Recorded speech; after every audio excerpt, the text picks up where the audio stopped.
The dispute that Jesus had with the Pharisees in today's gospel concerning the picking of corn on the Sabbath really draws us to the heart of religious observances.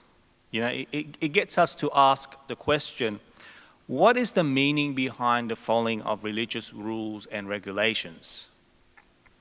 Now, we know that Jesus himself observed the Jewish law.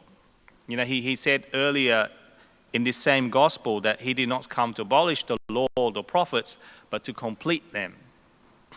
So his intention is not to disregard religious observances, but to show us the true meaning and purpose of the law. So what Jesus reveals in today's gospel is that religious observances are not meant for our detriment without any consideration for our human needs. Rather, they are meant to help us to really become more like God. And hence, Jesus challenges the Pharisees to consider the meaning of the words, "What I want is mercy, not sacrifice."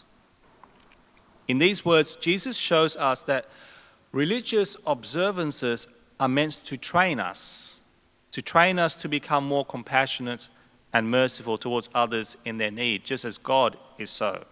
To be merciful and compassionate toward those like the disciples in today's gospel, who were hungry and in need of nourishment. And these two attributes of mercy and compassion are very important attributes of God, which are evidenced in today's first reading. The prophet Isaiah tells us of how King Hezekiah was on the brink of death. So in his anguish, he cried to the Lord for help. And so the Lord is then described to have been moved with pity and offered salvation to the king and to the people of the city. And so in this we see how God reacts to the needs of his people. And this is also the attitude that religious observances are meant to instill in us. So while we strive to observe our laws and traditions, let us also not forget the need to allow God's grace to work in us through these observances, in order that we may develop further those attributes of mercy and compassion which are so central to our God.